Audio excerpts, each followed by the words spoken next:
ਵਾਹਿਗੁਰੂ ਸਾਹਿਬ JIO. ਜੇ ਜੁਗ ਚਾਰੇ ਅਰਜਾ ਹੋਰ ਦਸੁਣੀ ਹੋਏ, ਨਵਾਂ ਖੰਡਾਂ ਵਿੱਚ ਜਾਣੀਐ ਨਾਲ ਚੱਲੇ ਸਭ ਕੋਏ। ਚੰਗਾ ਨਾਉ ਰਖਾਏ ਕੈ ਜਸ ਕੀਰਤ ਜਗ ਲੇ। ਜੇ ਤਿਸ ਨਦਰ ਨ ਆਵਈ ਤਾਂ ਬਾਤ ਨ ਪੁੱਛੈ ਕੇ। ਕੀਟਾਂ ਅੰਦਰ ਕੀਟ ਕਰ ਦੋਸ਼ੀ ਦੋਸ਼ ਤਰੇ। ਨਾਨਕ ਨਿਰਗੁਣ ਗੁਣ ਕਰੇ, ਗੁਣਵੰਤਿਆਂ ਗੁਣ ਦੇ। ਨਾਨਕ ਨਿਰਗੁਣ ਗੁਣ ਕਰੇ, ਗੁਣਵੰਤਿਆਂ ਗੁਣ ਦੇ। ਪਰਮ ਸਨਮਾਨਯੋਗ ਚਵਰ ਛਤਰ ਤਖਤ ਦੇ ਮਾਲਕ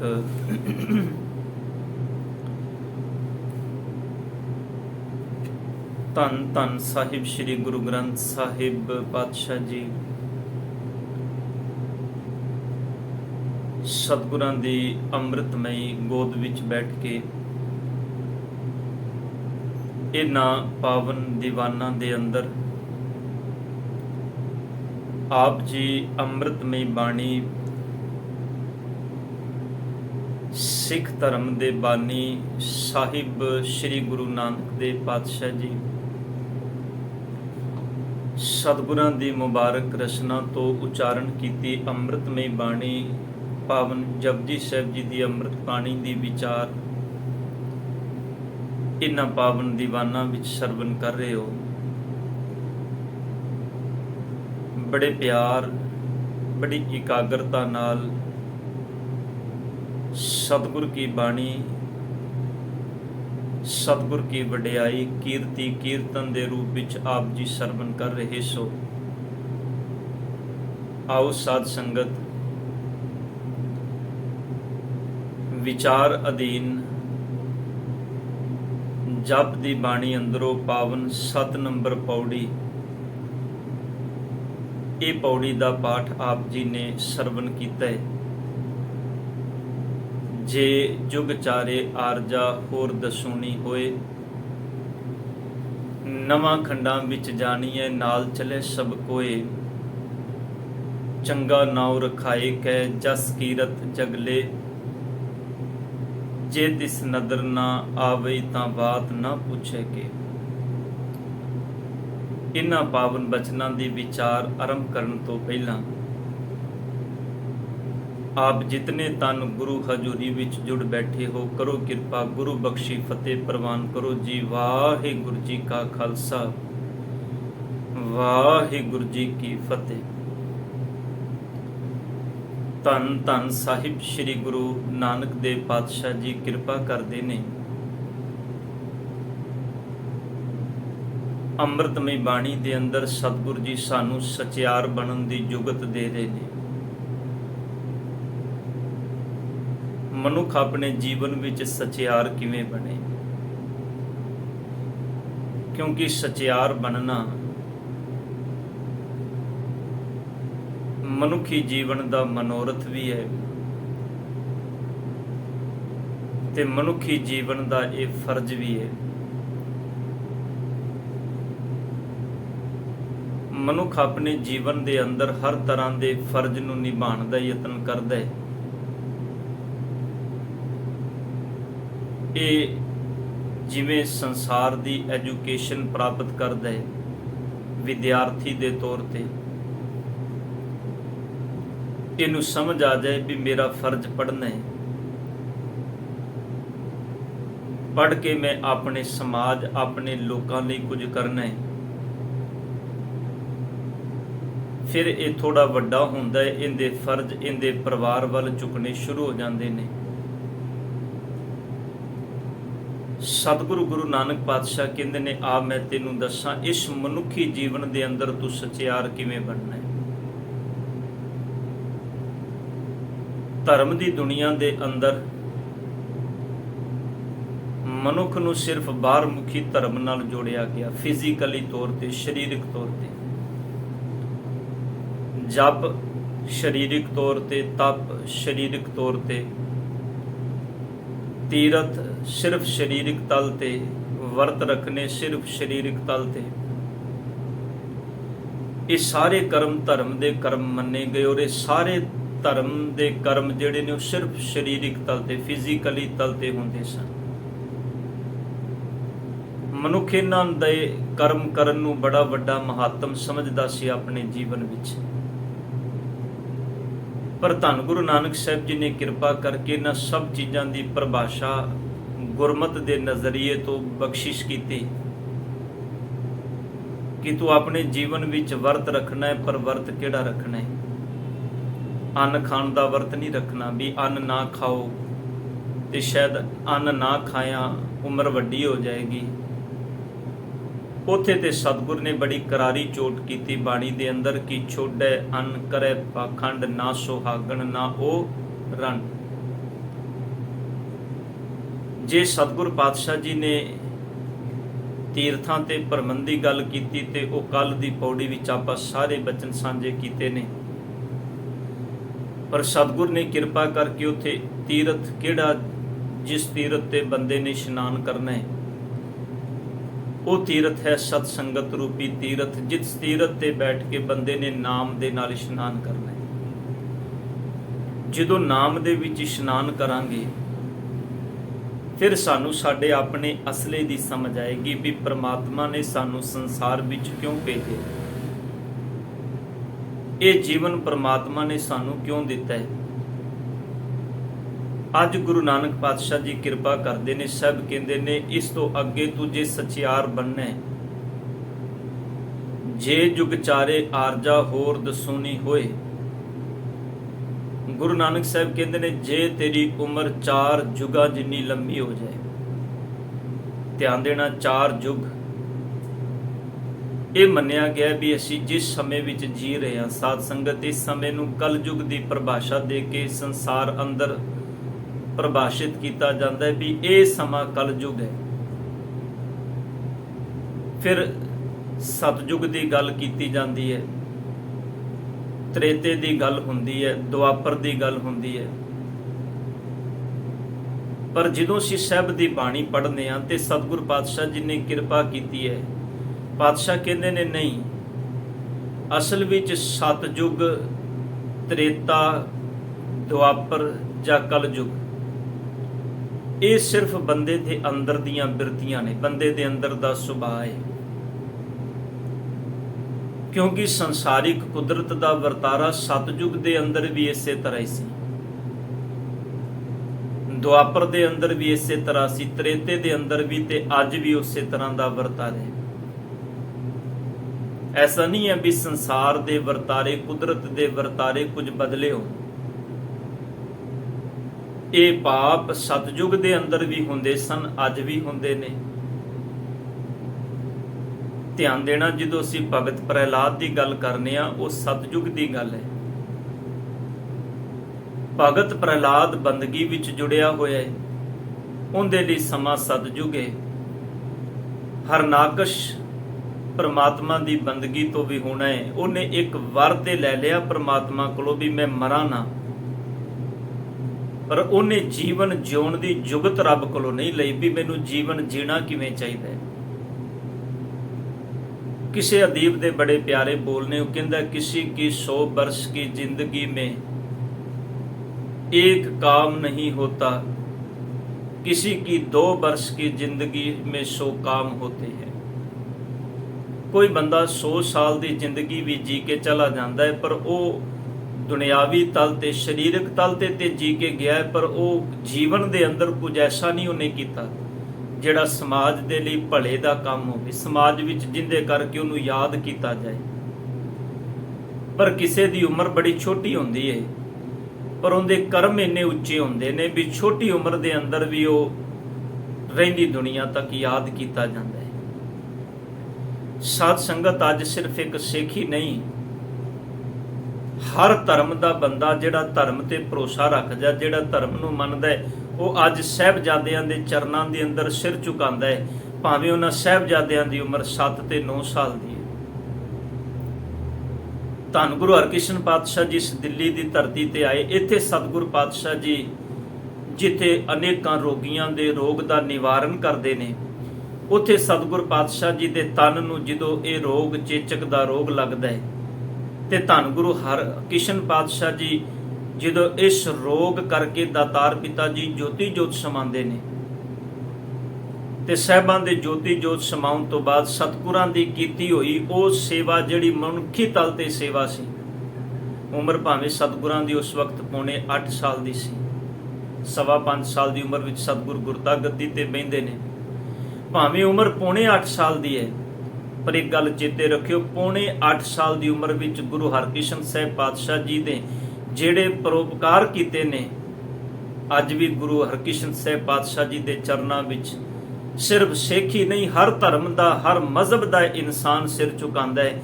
धन गुरु हरकृष्ण पातशाह जी तुहानूं वेख के ते बंदे दे अंदर दे तन दे मन दे रोग दूर हो जाते हैं। यह है जीवन जिउण की लियाकत जिहड़ी सतगुर सानूं बाणी विचों दे रहे हैं।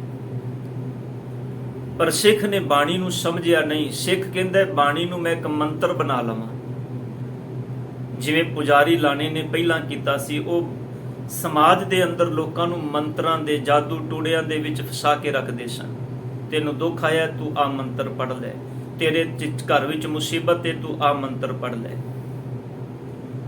अज तुहानूं कई ऐसे दंभी पखंडी बाबे मिल जाणगे जिन्हां दे कोलों जाके तुसीं जे दुख रोंदे हो, जे तुसीं अपने दुख लई बेनती करदे हो, वो तुहानूं कोई शब्द दे देणगे, मंत्र दे देणगे, कहणगे इनूं पढ़ लो, इनूं पढ़ी जाओ, इनू इन्नी वारी पढ़ लो, 10 वारी पढ़ लो, 20 वारी पढ़ लो, 50 वारी पढ़ लो, तुहाडे रोग दूर हो जाणगे। कमाल दी गल है। जे रोगां दा निवारण इन्ना ही सौखा होवे, फिर मैडिकल साइंस की ते दुनिया के अंदर बुनियाद खत्म हो जानी चाहिए। सतगुरु गुरु नानक पातशाह कहते ने भोगं ता रोगं, जन्मं ता मरणं, हरखं ता सोगं। पातशाह कहते ने जे जन्म है तो मौत भी आएगी।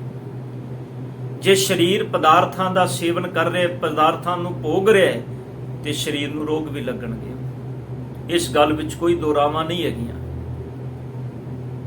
कि धन गुरु हरकृष्ण साहिब पातशाह जी जिहड़े लोकां दे दुख निवार रहे ने, कि सतगुरां दे शरीर नूं वो रोग नहीं लगा, जिस करके समाज दिल्ली दे अंदर उस वेले प्रकोप छाया होया सी जिस रोग दा। असी क्यों ये चीज़ां भुल जाने, असी क्यों इन्हां चीज़ां नूं अपने जहन विच चेते नहीं रखते। गुरु नानक साहिब अज कहंदे ने जे तेरी 4 जुगां जिन्नी लंबी उम्र भी हो जाए, जे जुग चारे आरजा होर दसूनी होए। पातशाह कहंदे ने इन्नी नहीं, इस तो भी 10 गुणा। ध्यान देना, 4 जुग, 4 नूं तुसीं 10 नाल गुणा कर दिओ, तेरी 40 जुगां जिन्नी उम्र हो जाए, होर दसूनी होए। फिर पातशाह कहंदे ने नवां खंडां विच जानी है, 9 खंडां दे विच तेरी वडियाई होवे। 9 खंड, इस समुचा ब्रह्मंड, 9 खंड की गिनती जदों बाणी विच आई, इंदा तुसीं क्यास ला लो भी पूरा संसार, पूरा ब्रह्मंड, जिन्नी कुछ संसार दे विच नज़र आ रहा है, दिस दा अनदिस दा सब कुछ। पातशाह कहंदे ने 9 खंडां दे विच समूचे ब्रह्मंड विच उहनूं जाणिया जांदा होवे, उहदे नाम दी वडियाई हुंदी होवे, लोग उहदा नाम सुन के उहदे चरनां विच सिजदे करदे होण। 9 खंडां विच जाणीए नाल चले सब कोई, ते सब लोग उहदे हुक्म दे विच नाल चले दा मतलब है भी जिधर उहने जाना उधर वो नाल जान। नाल चले दा मतलब है वो जो हुक्म करदे आ समूचे ब्रह्मंड विच, उहदे हुक्म नूं मन के उहदे हुक्म दे नाल नाल लोग चलन। जे उन्हें कह दिता दिन नूं रात, ते लोग हाथ जोड़ के कह दिन जी रात है। जे उन्हें रात नूं कह दिता दिन, ते लोग हाथ जोड़ के कह दिन जी दिन है। उनका हुक्म इन्ना चलदा होवे, इन्नी वडियाई दा पात्र होवे। पर पातशाह जी की बाणी नूं चेता जरूर रखिए। सब कहते ने बाणी विच गुरु अर्जन साहब जी का एक बचन आप जैसरी की वार विचों पढ़ दिओ, ਗੁਰੂ ਅਰਜਨ ਪਾਤਸ਼ਾਹ ਜੀ ਕਹਿੰਦੇ ਨੇ, ਬਸੰਤ ਸਵਰਗ ਲੋਕੈ ਜਿਤ ਤੇ ਪ੍ਰਿਥਵੀ ਨਵ ਖੰਡਨੈ, ਬਿਸਰੰਤ ਹਰ ਗੋਪਾਲੈ ਨਾਨਕ ਤੇ ਪ੍ਰਾਨੀ ਉਦਿਆਨ ਪਰਮਣੈ। ਪਾਤਸ਼ਾਹ ਕਹਿੰਦੇ ਨੇ ਕੋਈ ਬੰਦਾ ਸਵਰਗ ਦੇ ਵਿੱਚ ਵਸ ਜਾਏ, ਹਾਲਾਂਕਿ ਇਹ ਗੁਰਬਾਣੀ ਦੀ ਫਿਲਾਸਫੀ ਨਹੀਂ ਹੈ ਸਵਰਗ ਵਿੱਚ ਵਸਣਾ। ਗੁਰਬਾਣੀ ਕਹਿੰਦੀ ਹੈ ਸਵਰਗ ਉਹ ਹੈ ਜਿੱਥੇ ਪ੍ਰਮਾਤਮਾ ਦਾ ਨਾਮ ਹੈ, ਜਿੱਥੇ ਪ੍ਰਮਾਤਮਾ ਦੀ ਉਸਤਤ ਹੈ, ਰੱਬ ਦੀ ਵਡਿਆਈ ਹੈ, ਜਿੱਥੇ ਰੱਬੀ ਗੁਣਾਂ ਵਿੱਚ ਜੀਵਨ ਜਿਉਇਆ ਜਾਂਦਾ ਹੈ, ਉੱਥੇ ਸਵਰਗ ਹੈ। ਤੁਸੀਂ ਇੱਕ ਘਰ ਛੱਤ ਟੁੱਟੀ ਜੀ ਛੰਨ ਵਿੱਚ ਰਹਿ ਰਹੇ ਹੋ, ਤੁਹਾਡੇ ਕੋਲ ਖਾਣ ਲਈ ਇੱਕ ਵਕਤ ਦਾ ਭੋਜਨ ਹੈ, ਤੁਹਾਡੇ ਕੋਲ ਖਾਣ ਦੇ ਲਈ ਇੱਕ ਵਕਤ ਦਾ ਭੋਜਨ ਜੁੜਦਾ ਹੈ, ਤੁਹਾਡੇ ਵਸਤਰ ਜਿਹੜੇ ਨੇ ਉਹ ਚੰਗੇ ਨਹੀਂ, ਲੀਰਾਂ ਨੂੰ ਤੁਸੀਂ ਜੋੜ ਜੋੜ ਕੇ ਆਪਣਾ ਤਨ ਢੱਕਣ ਲਈ ਕਪੜਾ ਬਣਾਇਆ ਹੈ, ਪਰ ਜੇ ਤੁਸੀਂ ਇਸ ਕੰਡੀਸ਼ਨ ਵਿੱਚ ਵੀ ਜੀਂਦੇ ਹੋਏ ਪ੍ਰਮਾਤਮਾ ਦੇ ਸ਼ੁਕਰ ਵਿੱਚ ਹੋ, ਜਿਸ ਅਵਸਥਾ ਵਿੱਚ ਵੀ ਜੀਂਦੇ ਹੋਏ ਤੁਸੀਂ ਕਹਿ ਰਹੇ ਹੋ ਮੇਰੇ ਮਾਲਕ ਜੀ ਮੈਂ ਤੇਰੇ ਸ਼ੁਕਰ ਵਿੱਚ ਆ, ਮੈਂ ਤੇਰੀ ਰਜ਼ਾ ਵਿੱਚ ਆ, ਮੈਂ ਤੇਰੇ ਭਾਣੇ ਵਿੱਚ ਆ, ਉਲਾਹ ਨੂੰ ਮੈਂ ਕਾਹੂ ਨਾ ਦਿਓ, ਮਨ ਮੀਠ ਤੁਹਾਰੋ ਕੀਓ। ਜਿਸ ਅਵਸਥਾ ਵਿੱਚ ਵੀ ਮਨ ਪ੍ਰਮਾਤਮਾ ਦੇ ਹੁਕਮ ਨੂੰ ਮਿੱਠਾ ਕਰਕੇ ਮੰਨ ਰਿਹਾ ਤੇ ਸਤਿਗੁਰੂ ਗੁਰੂ ਗ੍ਰੰਥ ਸਾਹਿਬ ਪਾਤਸ਼ਾਹ ਕਹਿੰਦੇ ਨੇ ਫਿਰ ਤੂੰ ਪ੍ਰਮਾਤਮਾ ਦੀ ਦ੍ਰਿਸ਼ਟੀ ਵਿੱਚ ਸਾਰੇ ਨਗਰ ਸਮੁੱਚੇ ਸੰਸਾਰ ਜਗਤ ਦਾ ਰਾਜਾ ਹੈ। ਪੜੋ ਬਾਣੀ ਦੇ ਬਚਨ। ਧੰਨ ਗੁਰੂ ਅਰਜਨ ਦੇਵ ਪਾਤਸ਼ਾਹ ਕਹਿੰਦੇ ਨੇ, ਬਸਤਾ ਤੁੰਟੀ ਝੁੰਪੜੀ ਚੀਰ ਸਭ ਛਿੰਨਾ, ਜਾਤ ਨਾ ਪਤ ਨਾ ਯਾਦ ਰੋ, ਧਿਆਨ ਪਰਮਿੰਨਾ, ਮਿੱਤਰ ਨਾ ਈਠ ਤਨ ਰੂਪ ਹੀਨ, ਕਿਛ ਸਾਕ ਨਾ ਸਿੰਨਾ, ਰਾਜਾ ਸਗਲੇ ਸ੍ਰਿਸ਼ਟ ਕਾ ਹਰ ਨਾਮ ਮਨ ਪਿੰਨਾ। ਜਿਉ ਨਾਮ ਕਰਕੇ ਰੱਬ ਨਾਲ ਜੁੜਿਆ ਹੋਇਆ, ਜੇ ਗੁਨਾਹ ਕਰਕੇ ਰੱਬੀ ਗੁਨਾਹ ਵਿੱਚ ਜੀ ਰਿਹਾ ਹੈ ਤੇ ਧੰਨ ਗੁਰੂ ਗ੍ਰੰਥ ਸਾਹਿਬ ਪਾਤਸ਼ਾਹ ਕਹਿੰਦੇ ਨੇ ਉਹ ਸਾਰੀ ਸ੍ਰਿਸ਼ਟੀ ਦਾ ਰਾਜਾ ਹੈ। ਤਿਸ ਕੀ ਧੂੜ ਮਨ ਉਧਰੈ ਪ੍ਰਭ ਹੋਏ ਸੁਪ੍ਰਸੰਨਾ। ਉਹਦੇ ਚਰਨਾਂ ਦੀ ਧੂੜ ਮਿਲ ਜਾਏ ਤੇ ਸਤਿਗੁਰ ਕਹਿੰਦੇ ਨੇ ਜੀਵਨ ਸਵਰ ਜਾਂਦਾ ਹੈ, ਭਾਵ ਉਹਦੀ ਸੰਗਤ ਮਿਲ ਜਾਏ ਤੇ ਜੀਵਨ ਸਵਰ ਜਾਂਦਾ ਹੈ। ਤੇ ਦੂਜੇ ਪਾਸੇ ਧੰਨ ਗੁਰੂ ਅਰਜਨ ਸਾਹਿਬ ਕਹਿੰਦੇ ਨੇ, ਬਸੰਤ ਸਵਰਗ ਲੋਕੈ ਜਿਤ ਤੇ ਪ੍ਰਿਥਵੀ ਨਵ ਖੰਡਨੈ। 9 ਖੰਡ ਧਰਤੀ ਦੇ ਸਮੇਤ ਬੰਦਾ ਜਿੱਤ ਲੇ, ਪਰ ਜੇ ਇੰਨੀਆਂ ਪ੍ਰਾਪਤੀਆਂ ਵਾਲਾ ਬੰਦਾ ਪਰਮਾਤਮਾ ਨੂੰ ਵਿਸਾਰ ਦਿੰਦਾ ਹੈ, ਬਿਸਰੰਤ ਹਰ ਗੋਪਾਲੈ ਨਾਨਕ ਤੇ ਪ੍ਰਾਨੀ ਉਦਿਆਨ ਪਰਮਣੈ। ਹੇ ਨਾਨਕ ਜੀ, ਉਹ ਬੰਦਾ ਮਨ ਨੂੰ ਕਿਸੇ ਜੰਗਲ ਦੇ ਵਿੱਚ ਭਟਕ ਰਿਹਾ ਹੈ। ਜਿਵੇਂ ਕੋਈ ਇਨਸਾਨ ਜੰਗਲ ਦੇ ਵਿੱਚ ਭਟਕ ਜਾਏ, ਉਹਨੂੰ ਰਾਹ ਨਾ ਲੱਭੇ, ਰਾਹ ਨਾ ਮਿਲੇ, ਧਿਆਨ ਦੇਣਾ ਉਹ ਇਨਸਾਨ ਜੰਗਲ ਵਿੱਚ ਭਟਕ ਰਿਹਾ ਜਿੰਦੇ ਕੋਲ ਇੰਨਾ ਕੁਝ ਹੈ, ਪਰ ਪਰਮਾਤਮਾ ਦੀ ਵਡਿਆਈ, ਪਰਮਾਤਮਾ ਦੇ ਹੁਕਮ ਨੂੰ ਵਿਸਾਰ ਕੇ ਜੀ ਰਿਹਾ ਹੈ। ਇਹਨੂੰ ਥੋੜਾ ਹੋਰ ਸੌਖਾ ਕਰ ਦਈਏ। ਸਾਧ ਸੰਗਤ, ਇਸ ਧਰਤੀ ਤੇ ਬੜੇ ਵੱਡੇ ਵੱਡੇ ਰਾਜੇ ਮਹਾਰਾਜੇ ਹੋਏ ਨੇ, ਸਿਕੰਦਰ ਵਰਗੇ ਹੋਏ ਨੇ, ਲੋਧੀ ਵਰਗੇ ਹੋਏ ਨੇ, ਔਰੰਗਜ਼ੇਬ ਵਰਗੇ ਹੋਏ ਨੇ, ਵਜ਼ੀਰ ਖਾਂ ਵਰਗੇ ਹੋਏ ਨੇ, ਜਿਨ੍ਹਾਂ ਨੇ ਇੱਕ ਸਮੇਂ ਦੇ ਅੰਦਰ ਇਹ ਆਖਿਆ ਵੀ ਨਹੀਂ ਅਸੀਂ ਹੀ ਸਭ ਕੁਝ ਹਾਂ। ਪਰ ਧਿਆਨ ਦੇਣਾ, ਇੰਨੀ ਪ੍ਰਭੂ ਸੱਤਾ ਨੂੰ ਮੰਨਣ ਵਾਲੇ, ਇੰਨੀਆਂ ਵਡਿਆਈਆਂ ਨੂੰ ਮੰਨਣ ਵਾਲੇ ਇਸ ਜਗਤ ਦੇ ਅੰਦਰ ਕੀ ਕਦੀ ਸੱਚ ਵਿੱਚ ਚੰਗੇ ਗੁਣਾਂ ਦੀ ਗੱਲ ਕਰਦੇ ਆ ਯਾਦ ਕੀਤੇ ਜਾਂਦੇ ਨੇ? ਤੁਸੀਂ ਕਦੀ ਕੋਈ ਚੰਗੀ ਐਗਜ਼ਾਮਪਲ ਦੇਣੀ ਹੋਵੇ ਸਾਧ ਸੰਗਤ, ਕਦੀ ਔਰੰਗਜ਼ੇਬ ਦੀ ਐਗਜ਼ਾਮਪਲ ਦਿੱਤੀ ਹੈ? ਤੁਸੀਂ ਕਦੀ ਚੰਗੀ ਐਗਜ਼ਾਮਪਲ ਦੇਣੀ ਹੋਵੇ ਤੇ ਕਦੀ ਵਜ਼ੀਰ ਖਾਨ ਨੂੰ ਯਾਦ ਕੀਤਾ? ਹਾਂ, ਕਦੀ ਤੁਸੀਂ ਲਾਨਤ ਪਾਣੀ ਹੋਵੇ, ਅਵਗੁਣਾ ਦੀ ਗੱਲ ਕਰਨੀ ਹੋਵੇ ਤੇ ਤੁਸੀਂ ਇਹਨਾਂ ਦਾ ਜ਼ਿਕਰ ਜ਼ਰੂਰ ਕਰਦੇ ਹੋ। ਪਰ ਜਦੋਂ ਗੁਣਾਂ ਦੀ ਗੱਲ ਕਰੋਗੇ ਤੇ ਉਦੋਂ ਤੁਸੀਂ 7 ਤੇ 9 ਸਾਲ ਦੇ ਸਾਹਿਬਜ਼ਾਦਿਆਂ ਨੂੰ ਹੀ ਚੇਤੇ ਕਰੋਗੇ, ਉਦੋਂ ਤੁਸੀਂ ਵਜ਼ੀਰ ਖਾਨ ਨੂੰ ਚੇਤੇ ਨਹੀਂ ਕਰੋਗੇ। ਸਾਹਿਬਜ਼ਾਦਿਆਂ ਦੀ ਗੱਲ ਕਰਦੇ ਆ, ਜਦੋਂ ਤੁਸੀਂ ਫਿਟਕਾਰ ਪਾਣੀ ਹੋਏਗੀ ਉਦੋਂ ਤੁਸੀਂ ਵਜ਼ੀਰ ਖਾਨ ਨੂੰ ਜ਼ਰੂਰ ਯਾਦ ਕਰੋਗੇ। ਇਸੇ ਕਰਕੇ ਸ਼ਾਇਦ ਸਤਿਗੁਰ ਨੇ ਬਾਣੀ ਅੰਦਰ ਆਖਿਆ ਬਚਨ, ਪਾਤਸ਼ਾਹ ਜੀ ਕਹਿੰਦੇ ਨੇ, ਮੈਂ ਤੇਰੇ ਤੇ ਕਿਰਪਾ ਕੀਤੀ ਸੀ, ਤੈਨੂੰ ਹੰਸ ਵਰਗਾ ਜੀਵਨ ਦਿੱਤਾ ਸੀ, ਤੈਨੂੰ ਮੈਂ ਹੰਸ ਵਰਗਾ ਜੀਵਨ ਦੇ ਕੇ ਥਾਪਿਆ ਸੀ ਸੰਸਾਰ ਦੇ ਵਿੱਚ। ਮੈਂ ਤੈਨੂੰ ਹੰਸ ਵਰਗਾ ਜੀਵਨ ਦੇ ਕੇ ਸੰਸਾਰ ਦੇ ਵਿੱਚ ਭੇਜਿਆ ਸੀ ਵੀ ਤੂੰ ਹੀਰੇ ਚੁਗੇਗਾ, ਮੋਤੀ ਚੁਗੇਗਾ, ਗੁਣਾਂ ਨੂੰ ਜੀਵਨ ਦਾ ਆਧਾਰ ਬਣਾਏਗਾ। ਪਰ ਪਾਤਸ਼ਾਹ ਕਹਿੰਦੇ ਨੇ, ਸਿਫਤ ਸਲਾਹਨ ਛੱਡ ਕੇ ਕਰੰਗੀ ਲੱਗਾ ਹੰਸ, ਫਿਟ ਅਵੇਹਾ ਜੀਵਿਆ ਜਿਤ ਖਾਏ ਵਧਾਇਆ ਪੇਟ, ਨਾਨਕ ਸੱਚੇ ਨਾਮ ਬਿਨ ਸਭੋ ਦੁਸ਼ਮਨ ਹੇਤ। ਪਾਤਸ਼ਾਹ ਕਹਿੰਦੇ ਨੇ ਨਾਮ ਤੋਂ ਬਿਨਾ ਹਰ ਚੀਜ਼ ਦੁਸ਼ਮਣ ਹੈ। ਬੰਦੇ ਦੇ ਅੰਦਰ ਨੂੰ ਠੱਗ ਲੈਣ ਵਾਲੀ, ਬੰਦੇ ਦੇ ਅੰਦਰ ਨੂੰ ਮੁਕਾ ਦੇਣ ਵਾਲੀ ਹੈ, ਬੰਦੇ ਦੇ ਅੰਦਰ ਅਵਗੁਣ ਪੈਦਾ ਕਰਨ ਵਾਲੀ ਹੈ। ਨਾਮ ਨਾਲ ਜੁੜ ਕੇ ਸਾਨੂੰ ਇਹਨਾਂ ਚੀਜ਼ਾਂ ਦੀ ਸਮਝ ਆਏਗੀ, ਇਹਨਾਂ ਚੀਜ਼ਾਂ ਵਿੱਚ ਜੀਣਾ ਆਏਗਾ। ਪਰਮਾਤਮਾ ਦੇ ਰੱਬੀ ਗੁਣਾਂ ਨਾਲ ਜੁੜ ਕੇ ਸਾਨੂੰ ਇਹਨਾਂ ਵਿੱਚ ਜੀਣਾ ਆਏਗਾ। ਧਿਆਨ ਦੇਣਾ, ਮਾਇਆ ਬੁਰੀ ਨਹੀਂ ਹੈ ਜਿਹਦੇ ਵਿੱਚ ਰਹਿ ਕੇ ਜੀਣਾ ਆ ਜਾਏ, ਤੇ ਜਿਹਦੇ ਵਿੱਚ ਰਹਿ ਕੇ ਜੀਣਾ ਨਹੀਂ ਆਇਆ, ਬੰਦਾ ਇਹਦੇ ਵਿੱਚ ਵਰਤਦਿਆਂ ਸਭ ਕੁਝ ਭੁੱਲ ਜਾਏ, ਇਹ ਆਖੇ ਵੀ ਮੈਂ ਹੀ ਸਰਬੱਤਰ ਹਾਂ। ਤੇ ਧਿਆਨ ਦੇਣਾ, ਸਾਹਿਬ ਕਹਿੰਦੇ ਨੇ ਮਾਇਆ ਹੋਈ ਨਾਗਣੀ ਜਗਤ ਰਹੀ ਲਪਟਾਏ, ਜੋ ਇਸकी ਸੇਵਾ ਕਰੇ ਤਿਸ ਹੀ ਕੋ ਫਿਰ ਖਾਏ। ਪਾਤਸ਼ਾਹ ਕਹਿੰਦੇ ਨੇ ਫਿਰ ਇਹ ਬੰਦਾ ਜਿਹੜਾ ਇਹਨੂੰ ਸੰਭਾਲ ਕੇ ਰੱਖਦਾ, ਇਹਦੀ ਸੇਵਾ ਵਿੱਚ ਜੁੜਿਆ, ਇਹ ਮੇਰੀ ਹੈ, ਪਾਤਸ਼ਾਹ ਕਹਿੰਦੇ ਨੇ ਉਹਨੂੰ ਖਾ ਜਾਂਦੀ ਹੈ।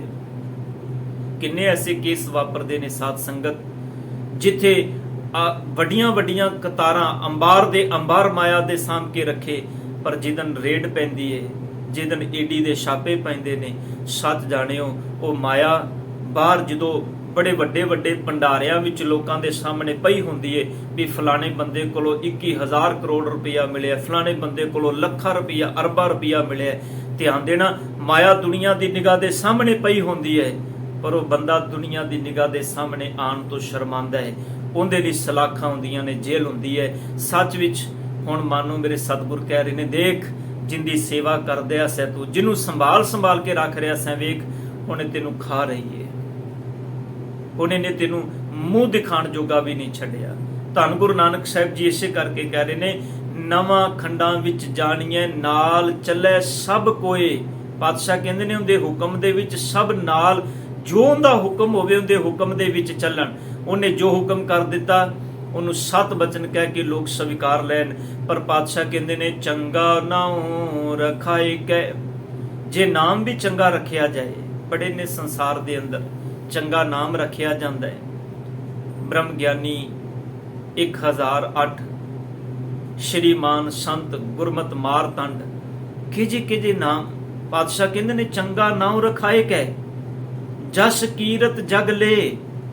ਲੋਕਾਂ ਦੇ ਵਿੱਚੋਂ ਦੀ ਕੀਰਤੀ ਹੋ ਜਾਏ, ਵਡਿਆਈ ਹੋਵੇ, ਉਹਦਾ ਜਸ ਲੋਕ ਗਾਣ ਵੀ ਬੜਾ ਵੱਡਾ ਨਾਮ ਹੈ, ਬੜਾ ਉੱਚਾ ਨਾਮ ਹੈ।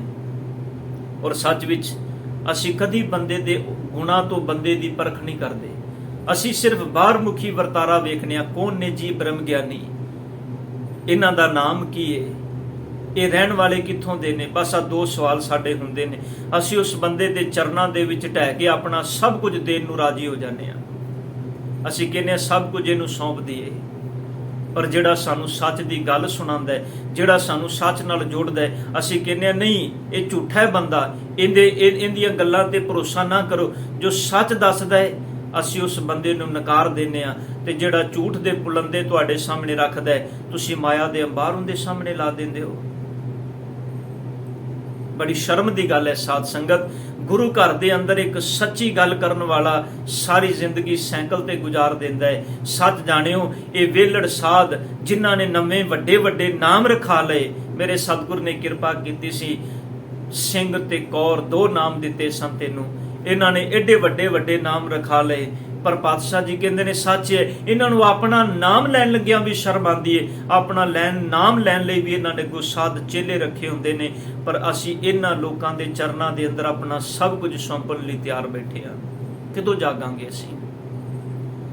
ਗੁਰੂ ਨਾਨਕ ਪਾਤਸ਼ਾਹ ਜੀ ਕਹਿੰਦੇ ਨੇ ਜੇ ਸਚਿਆਰ ਬਣਨਾ ਤੇ ਆ ਜੀਵਨ ਆਪਣਾ ਆਪਣੇ ਜੀਵਨ ਵਿੱਚ ਇਹਨਾਂ ਗੱਲਾਂ ਨੂੰ ਸਮਝ ਆਪਣੇ ਜੀਵਨ ਵਿੱਚ ਉਮਰ ਲੰਮੀ ਕਰ ਲੈਣ ਦੇ ਨਾਲ, ਭਾਵੇਂ ਸਤਿਗੁਰ ਕਹਿੰਦੇ ਨੇ ਤੇਰੀ 40 ਗੁਣਾ ਲੰਮੀ, 4 ਯੁਗਾਂ ਤੋਂ ਵੀ 40 ਯੁਗਾਂ ਜਿੰਨੀ ਉਮਰ ਹੋ ਜਾਏ, ਪਾਤਸ਼ਾਹ ਕਹਿੰਦੇ ਨੇ ਤੇਰਾ ਨਾਮ ਵੀ ਬੜਾ ਵੱਡਾ ਹੋ ਜਾਏ, ਪਰ ਜੇ ਤਿਸ ਨਦਰ ਨਾ ਆਵਈ ਤਾਂ ਬਾਤ ਨਾ ਪੁੱਛੇ ਕੇ। ਸਭ ਕਹਿੰਦੇ ਨੇ ਜੇ ਤੂੰ ਉਹਦੀ ਨਦਰ ਵਿੱਚ ਨਹੀਂ, ਧਿਆਨ ਦੇਣਾ, ਜੇ ਉਹਦੀ ਨਦਰ ਕਿਦੋਂ ਹੋਣੀ ਹੈ?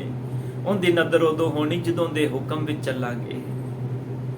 ਉਹਦੀ ਨਦਰ ਲੈਣ ਦੇ ਲਈ ਸਾਨੂੰ ਉਹਦੇ ਹੁਕਮ ਵਿੱਚ ਚੱਲਣਾ ਪਏਗਾ, ਉਹਦੇ ਹੁਕਮ ਵਿੱਚ ਰਹਿਣਾ ਪਏਗਾ, ਉਹਦੇ ਹੁਕਮ ਵਿੱਚ ਰਹਿ ਕੇ ਕਹਿਣਾ ਪਏਗਾ ਜੇ ਸੁਖ ਦੇ ਤਾਂ ਤੁਝੇ ਅਰਾਧੀ, ਦੁੱਖ ਵੀ ਤੁਝੇ ਧਿਆਈ, ਜੇ ਭੁੱਖ ਦੇ ਤਾਂ ਇਤ ਹੀ ਰਾਜਾਂ, ਦੁੱਖ ਵਿੱਚ ਸੋਖ ਮਨਾਈ। ਸਾਨੂੰ ਫਿਰ ਉਹਦੇ ਹੁਕਮ ਵਿੱਚ ਚੱਲਣਾ ਪਏਗਾ, ਉਹਦੀ ਰਜ਼ਾ ਵਿੱਚ ਚੱਲਣਾ ਪਏਗਾ, ਕਿਉਂਕਿ ਉਹਦੀ ਨਦਰ ਉਹਦੀ ਰਜ਼ਾ ਵਿੱਚ ਰਹਿ ਕੇ ਮਿਲਦੀ ਹੈ।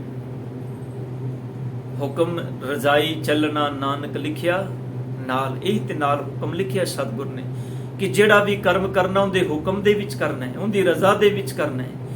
ਵਿਵੇਕ ਬੁੱਧ ਗੁਰੂ ਕੋਲੋਂ ਲੈ ਕੇ ਕਰ ਵੀ ਸਤਿਗੁਰ ਜੀ ਮੈਂ ਸਮਝ ਨਾਲ ਜੀਵਨ ਜਿਉਵਾਂ, ਤੇਰੇ ਹੁਕਮ ਵਿੱਚ ਰਹਿ ਕੇ ਜੀਵਨ ਨੂੰ ਜਿਉਵਾਂ। ਤਾਂ ਹੀ ਪਾਤਸ਼ਾਹ ਜੀ ਕਹਿੰਦੇ ਨੇ ਜੇ ਤਿਸ ਨਦਰ ਨਾ ਆਵੇ ਤਾਂ ਬਾਤ ਨਾ ਪੁੱਛੇ ਕਿ ਸਤਿਗੁਰ ਕਹਿੰਦੇ ਨੇ ਫਿਰ ਤੇਰੀ ਕੋਈ ਬਾਤ ਨਹੀਂ ਪੁੱਛੀ ਜਾਏਗੀ, ਫਿਰ ਤੈਨੂੰ ਪ੍ਰਮਾਤਮਾ ਦੇ ਘਰ ਦੇ ਵਿੱਚ ਥਾਂ ਨਹੀਂ ਮਿਲੇਗੀ। ਸਾਹਿਬ ਕਹਿੰਦੇ ਨੇ ਉੱਥੇ ਫਿਰ ਤੈਨੂੰ ਫਟਕਾਰਾਂ ਹੀ ਪੈਣਗੀਆਂ, ਉੱਥੋਂ ਤੈਨੂੰ ਬਾਹਰ ਹੀ ਕੱਢਿਆ ਜਾਏਗਾ, ਕਿਉਂਕਿ ਤੂੰ ਸਾਰਾ ਜੀਵਨ ਅਜ਼ਾਈ ਗਵਾ ਦਿੱਤਾ ਹੈ।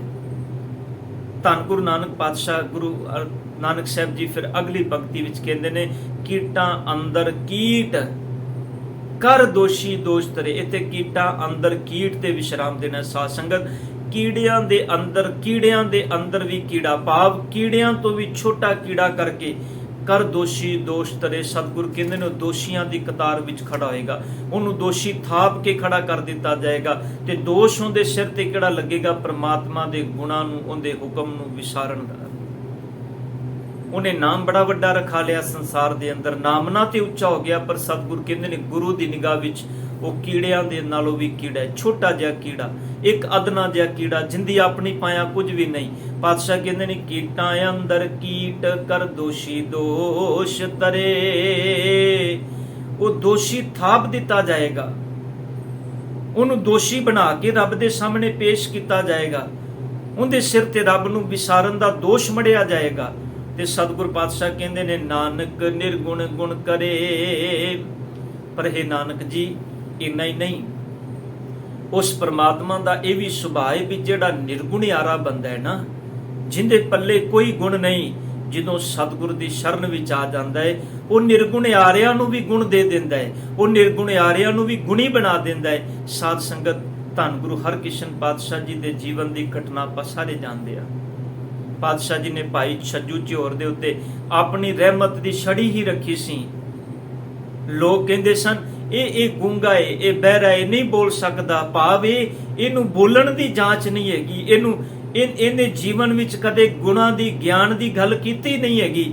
ਪਰ ਜਿਹੜਾ ਪੰਡਤ ਲਾਲ ਚੰਦ ਹੰਕਾਰ ਵਿੱਚ ਆਇਆ ਸੀ, ਮੇਰੇ ਸਤਿਗੁਰੂ ਗੁਰੂ ਨਾਨਕ ਗੁਰੂ ਹਰਕ੍ਰਿਸ਼ਨ ਪਾਤਸ਼ਾਹ ਜੀ ਨੇ ਉਹਦਾ ਸ਼ੰਕਾ ਦੂਰ ਕਰਨ ਦੇ ਲਈ ਭਾਈ ਛੱਜੂ ਦੇ ਸਿਰ ਤੇ ਆਪਣੀ ਰਹਿਮਤ ਦੀ ਛੜੀ ਰੱਖ ਕੇ ਗੀਤਾ ਦੇ ਅਰਥ ਕਰਵਾ ਲਏ ਸਨ। ਨਾਨਕ ਨਿਰਗੁਣ ਗੁਣ ਕਰੇ। ਤੂੰ ਉਹਦੇ ਭੈ ਭਾਵਨੀ ਦੇ ਵਿੱਚ ਜੀਵਨ ਜਿਉਣਾ ਤੇ ਸ਼ੁਰੂ ਕਰ, ਉਹ ਕਿਰਪਾ ਕਰਦਾ ਹੈ, ਨਿਰਗੁਣਿਆਰਿਆਂ ਨੂੰ ਗੁਣੀ ਬਣਾ ਦਿੰਦਾ ਹੈ। ਤਾਂ ਹੀ ਸਤਿਗੁਰ ਕਹਿੰਦੇ ਨੇ ਗੁਣਵੰਤਿਆਂ ਗੁਣ ਦੇ, ਜਿਨ੍ਹਾਂ ਕੋਲੋਂ ਬਹੁਤੇ ਗੁਣ ਨੇ, ਸਤਿਗੁਰ ਕਹਿੰਦੇ ਨੇ ਗੁਣਵੰਤਿਆਂ ਨੂੰ ਵੀ ਗੁਣ ਦੇਣ ਵਾਲਾ ਉਹ ਹੈ। ਜਿਹੜੇ ਆਪਣੀ ਇਸ ਰਸਨਾ ਤੋਂ ਗੁਣਾਂ ਦੀ ਗੱਲ ਕਰਦੇ ਨੇ, ਜਿਨ੍ਹਾਂ ਦੀ ਤਿੱਖਣ ਬੁੱਧੀ ਦੀਆਂ ਗੱਲਾਂ ਸੰਸਾਰ ਵਿੱਚ ਕੀਤੀਆਂ ਜਾਂਦੀਆਂ ਨੇ, ਪਾਤਸ਼ਾਹ ਕਹਿੰਦੇ ਨੇ ਉਹਨਾਂ ਨੂੰ ਵੀ ਅਕਲ ਦੇਣ ਵਾਲਾ, ਗੁਣ ਦੇਣ ਵਾਲਾ ਉਹ ਹੈ। ਨਿਤੇ ਸਾਧ ਸੰਗਤ ਇਸ ਸੰਸਾਰ ਦੇ ਅੰਦਰ ਰੱਬ ਨੇ ਉਹ ਵੀ ਪੈਦਾ ਕੀਤੇ ਨੇ ਜਿਨ੍ਹਾਂ ਨੂੰ ਅਸੀਂ ਸੰਸਾਰਿਕ ਤੌਰ ਤੇ ਕਹਿੰਦੇ ਮੰਦ ਬੁੱਧੀ ਨੇ, ਜਿਨ੍ਹਾਂ ਦੀ ਮਤ ਬੁੱਧ ਜਿਹੜੀ ਹੈ ਉਹ ਕੰਮ ਨਹੀਂ ਕਰਦੀ। ਮੇਰੇ ਸਤਿਗੁਰ ਮਾਨੋ ਸਾਨੂੰ ਦੱਸ ਰਹੇ ਨੇ ਭਾਈ ਪਰਮਾਤਮਾ ਦੀ ਕੁਦਰਤ ਵਿੱਚ ਆ ਵੀ ਇੱਕ ਜੀਵਨ ਹੈ। ਇਸ ਜੀਵਨ ਦੇ ਵੱਲ ਵੇਖ ਕੇ ਰੱਬ ਦਾ ਸ਼ੁਕਰ ਕਰ, ਜੇ ਰੱਬ ਨੇ ਤੈਨੂੰ ਸੋਹਣੀ ਮਤ ਦਿੱਤੀ ਹੈ, ਬੁੱਧ ਦਿੱਤੀ ਹੈ। ਇਸ ਮਤ, ਇਸ ਬੁੱਧ ਨੂੰ ਗੁਰੂ ਦੇ ਹੁਕਮ ਦੇ ਵਿੱਚ ਲੈ ਕੇ ਆ, ਇਹਨੂੰ ਸਤਿਗੁਰ ਦੇ ਭਾਣੇ ਵਿੱਚ ਲੈ ਕੇ ਆ, ਇਹਨੂੰ ਗੁਰੂ ਦੇ ਹੁਕਮ ਵਿੱਚ ਚਲਾਉਣ ਦਾ ਯਤਨ ਕਰ। ਆਪਣੇ ਅੰਦਰ ਦੀ ਮਤ ਦਾ ਤਿਆਗ ਕਰ ਦੇ। ਮਨ ਕੀ ਮਤ ਤਿਆਗੋ ਹਰਜਨ, ਇਹ ਬਾਤ ਕਠੈਨੀ। ਸਭ ਕਹਿੰਦੇ ਨੇ ਔਖੀ ਗੱਲ ਹੈ, ਪਰ ਇਹਨੂੰ ਛੱਡ ਦੇ। ਨਾਨਕ ਨਿਰਗੁਣ ਗੁਣ ਕਰੇ, ਗੁਣਵੰਤਿਆਂ ਗੁਣ ਦੇ। ਤੇ ਪਾਤਸ਼ਾਹ ਕਹਿੰਦੇ ਨੇ ਤੇਹਾ ਕੋਏ ਨਾ ਸੂਝਈ, ਜੇ ਤਿਸ ਗੁਣ ਕੋਏ ਕਰੇ। ਪਾਤਸ਼ਾਹ ਕਹਿੰਦੇ ਨੇ ਤੇਹਾ ਕੋਏ ਨਾ ਸੂਝਈ, ਉਹਦੇ ਵਰਗਾ ਧੰਨ ਗੁਰੂ ਨਾਨਕ ਸਾਹਿਬ ਕਹਿੰਦੇ ਨੇ ਕੋਈ ਹੋਰ ਮੈਨੂੰ ਨਜ਼ਰ ਨਹੀਂ ਆਉਂਦਾ, ਉਹਦੇ ਵਰਗਾ ਮੈਨੂੰ ਕੋਈ ਹੋਰ ਨਜ਼ਰ ਨਹੀਂ ਆ ਰਿਹਾ। ਤੇਹਾ ਕੋਏ ਨਾ ਸੂਝਈ, ਜੇ ਤਿਸ ਗੁਣ ਕੋਏ ਕਰੇ। ਜਿਹੜਾ ਇਹੋ ਜਿਹੇ ਗੁਣਾਂ ਦੀ ਦਾਤ ਕਰ ਦੇ, ਉਹਦੇ ਵਰਗਾ ਸਤਿਗੁਰ ਕਹਿੰਦੇ ਨੇ ਕੋਈ ਹੋਰ ਨਹੀਂ ਹੈ। ਕਿੰਦੇ ਕੋਲੋਂ ਜਾ ਕੇ ਗੁਣ ਮੰਗੋਗੇ? ਉਹ ਤੇ ਨਿਰਗੁਣਿਆਰਿਆਂ ਨੂੰ ਗੁਣ ਦੇਣ ਵਾਲਾ ਹੈ, ਗੁਣਵੰਤਿਆਂ ਨੂੰ ਗੁਣ ਦੇਣ ਵਾਲਾ ਉਹ ਹੈ ਜਿਨ੍ਹਾਂ ਕੋਲੋਂ ਗੁਣਾਂ ਦੀ ਦਾਤ ਹੈ। ਪਰ ਪਾਤਸ਼ਾਹ ਕਹਿੰਦੇ ਨੇ ਤੇਹਾ ਕੋਏ ਨਾ ਸੂਝੇ, ਉਹਦੇ ਵਰਗਾ ਕੋਈ ਹੋਰ ਮੈਨੂੰ ਨਜ਼ਰ ਨਹੀਂ ਆਉਂਦਾ ਸੰਸਾਰ ਵਿੱਚ, ਕੋਈ ਉਹਦੇ ਵਰਗਾ ਹੋਰ ਨਹੀਂ ਹੈ। ਸਾਧ ਸੰਗਤ ਇੱਥੇ ਇਨਸਾਨ ਉਹਨਾਂ ਦੇ ਅੱਗੇ ਸਿਰ ਝੁਕਾਉਂਦੀ ਏ, ਝੁਕਦੀ ਏ, ਜਿਨ੍ਹਾਂ ਨੂੰ ਸੰਸਾਰ ਦੇ ਵਿੱਚ ਵਡਿਆਈਆਂ ਤੇ ਨਾਮਨੇ ਮਿਲੇ ਨੇ, ਇੱਥੇ ਗਰੀਬ ਬੰਦੇ ਦੀ, ਅਣਜਾਣ ਬੰਦੇ ਦੀ, ਜਿਹਨੂੰ ਸਮਾਜ ਸੰਸਾਰ ਦੇ ਅੰਦਰ ਕੋਈ ਵਡਿਆਈ ਨਹੀਂ, ਧਿਆਨ ਦੇਣਾ, ਉਹਦੀ ਬਾਂਹ ਫੜਨ ਵਾਲਾ ਸੰਸਾਰ ਤੇ ਕੋਈ ਨਹੀਂ ਹੁੰਦਾ, ਉਹ ਗੁਰੂ ਹੀ ਬਾਂਹ ਫੜਦਾ ਹੈ, ਉਹ ਜੁਗਤਾਂ ਗੁਰੂ ਹੀ ਬਣਾਉਂਦਾ ਹੈ, ਹੋਰ ਕੋਈ ਨਹੀਂ। ਇਸ ਕਰਕੇ ਧੰਨ ਗੁਰੂ ਨਾਨਕ ਪਾਤਸ਼ਾਹ ਜੀ ਕਹਿੰਦੇ ਨੇ, ਜੇ ਤਿਸ ਗੁਣ ਕੋਏ ਕਰੇ, ਜੇ ਤਿਸ ਪਰਮਾਤਮਾ ਅਕਾਲ ਪੁਰਖ ਜਿਗੁਣ ਕੋਏ ਕਰੇ। ਜੇ ਮੇਰੇ ਸਤਿਗੁਰ ਪਾਤਸ਼ਾਹ ਕਹਿੰਦੇ ਨੇ, ਉਹਦੇ ਵਰਗਾ ਕੋਈ ਮੈਨੂੰ ਸੂਝਦਾ ਨਹੀਂ ਹੈ ਜਿਹੜਾ ਗੁਣਾਂ ਦੀ ਦਾਤ ਦੇ ਸਕੇ। ਇਹ ਦਾਤ ਦੇਣ ਵਾਲਾ ਉਹ ਪਰਮਾਤਮਾ ਆਪ ਹੈ। ਇਸ ਕਰਕੇ ਸਤਿਗੁਰੂ ਕਹਿੰਦੇ ਨੇ, ਜੇ ਰੱਬ ਨੇ ਤੈਨੂੰ ਵਡਿਆਈਆਂ ਦਿੱਤੀਆਂ ਨੇ, ਭਾਵੇਂ ਲੰਮੀ ਉਮਰ ਦੀਆਂ ਵਡਿਆਈਆਂ ਨੇ, ਭਾਵੇਂ ਬਾਹਰ ਮੁਖੀ ਸੰਸਾਰਿਕ ਪਦਾਰਥਾਂ ਦੀਆਂ ਵਡਿਆਈਆਂ ਨੇ, ਕਿ ਤੇਰਾ ਨਾਮ ਚੰਗਾ ਹੈ, ਲੋਕ ਤੇਰਾ ਸਤਿਕਾਰ ਕਰਦੇ ਨੇ, ਸਤਿਗੁਰੂ ਕਹਿੰਦੇ ਨੇ ਫਿਰ ਪਰਮਾਤਮਾ ਦੀ ਰਹਿਮਤ ਨੂੰ ਜੀਵਨ ਵਿੱਚੋਂ ਵਿਸਾਰਨਾ, ਅਹੰਕਾਰ ਵਿੱਚ ਨਾ ਜੀ। ਐਸਾ ਨਾ ਹੋਵੇ ਚਾਰ ਚੀਜ਼ਾਂ ਪੱਲੇ ਆ ਜਾਣ, ਮਨ ਦਸਨਾਜ ਟਕਾ ਚਾਰ ਗਾਂਢੀ, ਐਂਡੋ ਟੇਡੋ ਜਾਤ, ਤੇਰੀ ਚਾਲ ਬਦਲ ਜਾਏ, ਤੇਰਾ ਜੀਵਨ ਹੀ ਬਦਲ ਜਾਏ। ਸੱਚੀ ਹੈ ਗੁਰਮੁਖੋ, ਬੰਦਾ ਜਦੋਂ ਰੱਬ ਕੋਲੋਂ ਮੰਗਦਾ ਹੈ, ਹੱਥ ਜੋੜ ਕੇ ਮੰਗਦਾ ਹੈ, ਦਾਤਾ ਮੰਗਤਾ ਬਣ ਕੇ ਮੰਗਦਾ ਹੈ, ਪਰ ਸੱਚ ਹੈ ਜਦੋਂ ਚਾਰ ਦਮੜੇ ਪੱਲੇ ਆ ਜਾਣ ਫਿਰ ਇਹ ਦਾਤਾ ਬਣ ਜਾਂਦਾ ਹੈ। ਮੁਲਤਾਨ ਦੀ ਜੰਗ ਕਰਨ ਗਏ ਮਹਾਰਾਜਾ ਰਣਜੀਤ ਸਿੰਘ, ਰਸਤੇ ਵਿੱਚ ਇੱਕ ਗੁਰੂ ਘਰ ਆਇਆ ਛੋਟਾ ਜਿਹਾ, ਤੇ ਰੁਕ ਗਏ। ਉਸ ਗੁਰੂ ਘਰ ਦੇ ਅੰਦਰ ਜਿਹੜਾ ਗੁਰੂ ਦਾ ਵਜ਼ੀਰ ਸੀ, ਉਹਨੇ ਕਿਹਾ ਵੀ ਮੈਂ ਸਾਹਿਬ ਦੇ ਚਰਨਾਂ ਵਿੱਚ ਅਰਦਾਸ ਕਰਵਾਣੀ ਹੈ।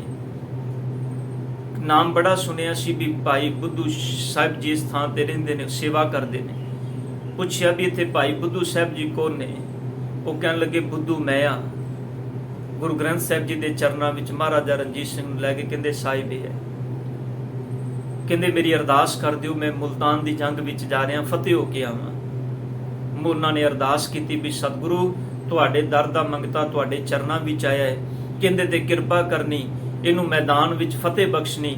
ਤੇ ਜਦੋਂ ਜਿੱਤ ਕੇ ਆਇਆ ਤੇ ਭਾਈ ਬੁੱਧੂ ਸਾਹਿਬ ਜੀ ਨੂੰ ਕਹਿੰਦਾ ਹੈ, ਤੁਸੀਂ ਦੱਸੋ ਮੈਂ ਤੁਹਾਡੇ ਇਸ ਥਾਂ ਦੇ ਨਾਂ ਤੇ ਕਿੰਨੀ ਜਗੀਰ ਲਾ ਦਿਆਂ? ਤੇ ਭਾਈ ਬੁੱਧੂ ਸਾਹਿਬ ਜੀ ਕਹਿਣ ਲੱਗੇ, ਸੱਚੇ ਮੇਰੇ ਦਾਤਾ, ਇਸ ਬੰਦੇ ਨੂੰ ਚੇਤਾ ਭੁੱਲ ਗਿਆ, ਇਹ ਮੰਗਤਾ ਬਣ ਕੇ ਆਇਆ ਸੀ, ਅੱਜ ਇਹ ਮੰਗਤਾ ਦਾਤਾ ਕਿਵੇਂ ਬਣ ਗਿਆ ਹੈ?